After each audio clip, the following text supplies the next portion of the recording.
ಒಂದು ಕಪ್ ಇಡ್ಲಿ ರವೆ ಇದ್ಬಿಟ್ರೆ ಸಾಕು, ವಾರದಲ್ಲಿ 3-4 ದಿನ ಇದನ್ನೇ ಮಾಡ್ತೀರಾ. ನಮಸ್ಕಾರ ಸ್ನೇಹಿತರೆ, ನನ್ನ ಚಾನಲ್ಗೆ ನಿಮ್ಮೆಲ್ಲರಿಗೂ ಸ್ವಾಗತ. ಇವತ್ತಿನ ವಿಡಿಯೋದಲ್ಲಿ ಇಡ್ಲಿ ರವೆನ ಬಳಸಿಬಿಟ್ಟು ಯಾವ ರೀತಿ ಮೆತ್ತನೆಯ ದೋಸೆನ ಮಾಡ್ಕೋಬೋದು ಅಂತ ತೋರಿಸ್ಕೊಡ್ತಾ ಇದ್ದೀನಿ. ಇಲ್ಲಿ ಬನ್ ದೋಸೆ ತುಂಬ ಮೃದುವಾಗಿ ಸಾಫ್ಟಾಗಿ ಬರುತ್ತೆ. ಒನ್ ಟೈಮ್ ಈ ರೀತಿ ನೀವು ಕೂಡ ಮಾಡಿ, ಮಕ್ಕಳು ಇಷ್ಟಪಟ್ಟು ತಿಂತಾರೆ. ವಾರಕ್ಕೆ 3-4 ಸತಿ ಆದರೂ ಇದೇ ಬೇಕು ಅಂತ ಹಠ ಹಿಡಿಯೋದಂತೂ ಗ್ಯಾರಂಟಿ. ಹಾಗಿದ್ರೆ ಬನ್ನಿ ಇದನ್ನು ಯಾವ ರೀತಿ ಮಾಡೋದು ಅಂತ ತೋರಿಸ್ಕೊಡ್ತಾ ಇದ್ದೀನಿ. ಇಲ್ಲಿ ನಾನು ಇಡ್ಲಿ ರವೆನ ತೊಗೊಂಡಿದ್ದೀನಿ. ಇಡ್ಲಿ ರವೆನ ಬಳಸಿಬಿಟ್ಟು ಮಾಡ್ತಾ ಇರೋದು. ಇಡ್ಲಿ ರವೆ 1 ಕಪ್ ಆಗುವಷ್ಟು ತೊಗೊಂಡು ಅದನ್ನು ನೀಟಾಗಿ 1-2 ಸತಿ ವಾಶ್ ಮಾಡ್ಕೊಂಡ್ಬಿಟ್ಟು ಒಂದು 10-15 ನಿಮಿಷಗಳ ಕಾಲ ಬಿಡಬೇಕಾಗತ್ತೆ. ನಿಮಗೆ ಅರ್ಜೆಂಟ್ ಇತ್ತು ಅನ್ನೋ ಹಾಗಿದ್ದರೆ ಒಂದು ಬಿಸಿನೀರಿನಲ್ಲಿ ಇದನ್ನು 5 ನಿಮಿಷಗಳ ಕಾಲ ನೆನೆ ಹಾಕಿಟ್ಕೊಂಡ್ರೆ ಸಾಕಾಗುತ್ತೆ. ನೆಕ್ಸ್ಟ್ ಬಂದುಬಿಟ್ಟು ಅದೇ ಕಪ್ಪಿಂದ 1 ಕಪ್ ಆಗುವಷ್ಟು ಅವಲಕ್ಕಿನ ತೊಗೊಂಡಿದ್ದೀನಿ. ಇಲ್ಲಿ ಗಟ್ಟಿ ಅವಲಕ್ಕಿ ತೊಗೊಂಡಿದ್ದೀನಿ. ಅದನ್ನು ಕೂಡ ನೀರಿನಲ್ಲಿ ಹಾಕಿ ನೆನೆ ಇಟ್ಕೋಬೇಕಾಗುತ್ತೆ.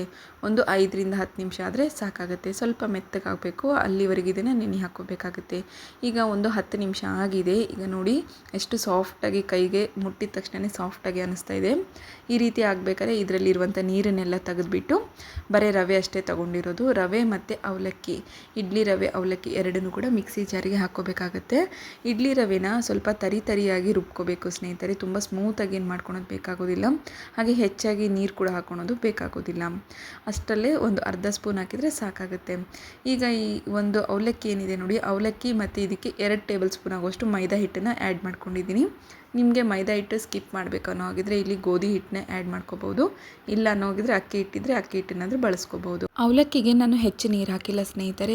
ಯಾಕಂದರೆ ನಾನು ಇಲ್ಲಿ ಇಡ್ಲಿ ರವೆನ ತರಿಯಾಗಿ ರುಬ್ಕೊಂಡಿರೋದ್ರಿಂದ ಅವಲಕ್ಕಿನ ಸ್ವಲ್ಪ ಗಟ್ಟಿಯಾಗಿ ರುಬ್ಕೊಂಡಿದ್ದೀನಿ. ಇದಕ್ಕೆ ರುಚಿಗೆ ತಕ್ಕಷ್ಟು ಉಪ್ಪು, ಒಂದು ಅರ್ಧ ಟೇಬಲ್ ಸ್ಪೂನ್ ಆಗುವಷ್ಟು ಉಪ್ಪನ್ನು ಆ್ಯಡ್ ಮಾಡ್ಕೊತಾ ಇದ್ದೀನಿ. ಹಾಗೆ ಈ ಸಮಯದಲ್ಲೇ ಸ್ವಲ್ಪ ನೀವು ಸೋಡಾ ಕೂಡ ಬಳಸ್ಬೋದು. ಯಾಕಂದರೆ ಇದು ಒಂದು 5 ನಿಮಿಷಗಳ ಕಾಲ ಬಿಡೋದ್ರಿಂದ ಚೆನ್ನಾಗಿ ಸಾಫ್ಟಾಗಿ ಬರುತ್ತೆ. ಹಾಗೆ ಸ್ವಲ್ಪ ಉಬ್ಬಿ ಕೂಡ ಬರುತ್ತೆ. ನಿಮ್ಗೆ ಇಲ್ಲಿ ಇನ್ಸ್ಟೆಂಟ್ ಮಾಡ್ಕೊಳೋದ್ರಿಂದ ನಿಮ್ಮ ಹತ್ರ ಏನಾದರೂ ಇನೋ ಪುಡಿ ಇದ್ದರೆ ಇನೋ ಪುಡಿ ಕೂಡ ಆ್ಯಡ್ ಮಾಡ್ಕೋಬೋದು. ಈಗ ಸ್ವಲ್ಪ ಗಂಟಿದ್ದರೆ ಅದನ್ನು ಕೂಡ ಕಲಿಸ್ಕೊಂತ ಒಂದು 5 ನಿಮಿಷಗಳ ಕಾಲ ಕಲಿಸ್ಕೊಳ್ಳಿ. ಚೆನ್ನಾಗಿ ಸ್ಮೂತಾಗಿ ಆಗಬೇಕು, ಎಲ್ಲೂ ಕೂಡ ಗಂಟು ಉಳಿಬಾರ್ದು. ನೆಕ್ಸ್ಟ್ ಇದಕ್ಕೆ ಒಂದು ಕಟ್ ಮಾಡ್ಕೊಂಡಿರುವಂಥ ಈರುಳ್ಳಿ, ಒಂದು ಫುಲ್ ಈರುಳ್ಳಿ ಏನಿದೆ ಕಟ್ ಮಾಡ್ಕೊಂಡು ಹಾಕ್ಕೊತಾ ಇದ್ದೀನಿ. ಹಾಗೆ ಒಂದು 2-3 ಮೆಣಸಿನ್ಕಾಯಿನ ಹಾಕ್ಕೊತಾ ಇದ್ದೀನಿ. ಈ ಮೆಣಸಿನ್ಕಾಯಿ ಬದಲು ನೀವು ಇಲ್ಲಿ ಪೇಸ್ಟ್ ಮಾಡಿ ಕೂಡ ಹಾಕ್ಕೋಬೋದು. ಸ್ವಲ್ಪ ಕೊತ್ತಂಬರಿ ಕೂಡ ಆ್ಯಡ್ ಮಾಡ್ಕೊಂಡಿದ್ದೀನಿ. ನಿಮಗೆ ಇಲ್ಲಿ ಏನಾದರೂ ಎಕ್ಸ್ಟ್ರಾ ಬೇಕು ಅನ್ನೋ ಆಗಿದ್ದರೆ ಕ್ಯಾರೆಟ್ನ ಸಣ್ಣದಾಗಿ ತುರಿದ್ಬಿಟ್ಟು ಕೂಡ ಆ್ಯಡ್ ಮಾಡ್ಕೋಬೋದು. ನೋಡಿ, ಒಂದು 5 ನಿಮಿಷಗಳ ಕಾಲ ಬಿಟ್ಟ ತಕ್ಷಣ ಇಷ್ಟು ಚೆನ್ನಾಗಿ ಉಬ್ಬಿ ಬಂದಿದೆ. ಈಗ ಇದನ್ನು ನಾವು ಒಂದು ಒಗ್ಗರಣೆ ಹೊಡಿತೀವಲ್ವ, ಆ ರೀತಿ ಇರುವಂಥ ಒಗ್ಗರಣೆ ಹೊಡೆಯುವಂತಹ ಒಂದು ಪ್ಯಾನ್ನ ತೊಗೊಳ್ಳಿ. ಪ್ಯಾನಿಗೆ ಸ್ವಲ್ಪ ಎಣ್ಣೆ ಹಾಕಿಬಿಟ್ಟು ರೆಡಿ ಮಾಡ್ಕೊಂಡಿರುವಂಥ ಇಡ್ಲಿ ರವೆ ಹಿಟ್ಟೇನಿದೆ ಅದನ್ನು ಹಾಕ್ಕೊಳ್ಳೋಣಂತೆ. ಸ್ವಲ್ಪ ಜಾಸ್ತಿ ಕ್ವಾಂಟಿಟಿದಲ್ಲಿ ಹಾಕಿ, ಯಾಕಂತಂದರೆ ಮೆತ್ತಗೆ ಮೃದುವಾಗಿ ಬರಬೇಕು, ಹಾಗೆ ಉಬ್ಬಿ ಬರಬೇಕು. ಇದು ಬನ್ ದೋಸೆ ಥರ ಹಾಕಬೇಕಲ್ವ, ಹಾಗಾಗಿ ಸ್ವಲ್ಪ ಕ್ವಾಂಟಿಟಿ ಜಾಸ್ತಿ ಹಾಕಿ ಇದ್ರ ಮೇಲ್ಗಡೆ ಒಂದು ಪ್ಲೇಟ್ನ ಮುಚ್ಕೊತಾ ಇದ್ದೀನಿ. ಒಂದು 5 ನಿಮಿಷಗಳ ಕಾಲ ಇದು ಬೇಯಬೇಕಾಗುತ್ತೆ. 2 ಕಡೆ ಬೇಯಿಸ್ಕೋಬೇಕು ಚೆನ್ನಾಗಿ. ಹಾಗಾಗಿ ನೋಡಿ, ಈಗ ಒಂದು ಸತಿ ನಾವು ಇದು ಕರೆಕ್ಟಾಗಿ ಬೇಯ್ದಿದೆ ಅನ್ನೋ ಹಾಗಿದ್ರೆ ಅಷ್ಟೇ ಎದ್ದೇಳುತ್ತೆ, ಇಲ್ಲಾಂದರೆ ಎದ್ದೇಳೋದಿಲ್ಲ. ಈಗ ಒಂದು ಸತಿ ಒಂದು ಕಡೆ ಕರೆಕ್ಟಾಗಿ ಆಗಿದೆ. ಈಗ ಇನ್ನೊಂದು ಸತಿ ಟರ್ನ್ ಮಾಡಿ 2 ಕಡೆ ಚೆನ್ನಾಗಿ ಬೇಯಿಸ್ಕೋಬೇಕು. ಕಲರ್ ಕೂಡ ನೋಡಿ ಎಷ್ಟು ಚೆನ್ನಾಗಿ ಬಂದಿದೆ. ತುಂಬ ಅಂದರೆ ತುಂಬ ಇಷ್ಟಪಟ್ಟು ತಿಂತಾರೆ. ಒಂದು ಸತಿ ಈ ರೀತಿ ನೀವು ಮಾಡ್ಕೊಳ್ಳಿ, ನಿಮಗೂ ಕೂಡ ಇಷ್ಟ ಆಗುತ್ತೆ. ವಾರದಲ್ಲಿ 4-5 ಸತಿ ಅಂತೂ ಪಕ್ಕ ಮಾಡೇ ಮಾಡ್ತೀರಾ. ಏನಾದರೂ ಬೇಜಾರಾಗಿದ್ದರೆ ಉಪ್ಪಿಟ್ಟು, ಇಡ್ಲಿ ಈ ರೀತಿ ಮಾಡೋಕ್ಕೆ ಮನಸ್ಸಿಲ್ಲ ಅನ್ನೋರು ದಿಢೀರಾಗಿ ಏನಾದರೂ ಮಾಡ್ಕೋಬೇಕು ಅನ್ನೋ ಹಾಗಿದ್ರೆ ಈ ರೆಸಿಪಿ ತುಂಬ ಬೆಸ್ಟ್ ಆಗಿರುತ್ತೆ. ಒಂದು ಸತಿ ನೀವು ಕೂಡ ಡೆಫಿನೆಟ್ಲಿ ಟ್ರೈ ಮಾಡಿ. ಹಾಗೆ ನೋಡಿ, ನನ್ನ ಚಾನಲ್ನ ಸಬ್ಸ್ಕ್ರೈಬ್ ಆಗೋದನ್ನು ಕೂಡ ಮರಿಬೇಡಿ.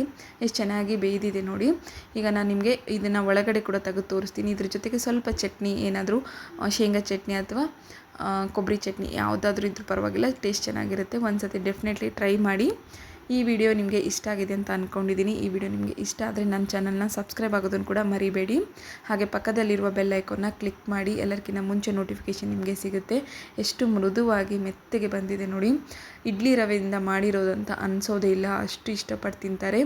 ಇದಕ್ಕೆ ಒಂದು 5-10 ನಿಮಿಷಗಳ ಕಾಲ ಟೈಮ್ ಕೊಟ್ಟರೆ ಸಾಕಾಗುತ್ತೆ. ಬೆಳಗಿನ ಹೊತ್ತಿಗೆ ಅಥವಾ ಈವ್ನಿಂಗ್ ಸ್ನ್ಯಾಕ್ಸಿಗೆ ಏನಾದರೂ ಮಾಡ್ಕೋಬೇಕು ಅಂತ ಬೇಜಾರು ಅನಿಸಿದರೆ ಈ ರೀತಿ ಡಿಫ್ರೆಂಟಾಗಿ ಟ್ರೈ ಮಾಡಿ ನೋಡಿ, ನೀವು ಕೂಡ ಇಷ್ಟಪಡ್ತೀರಾ.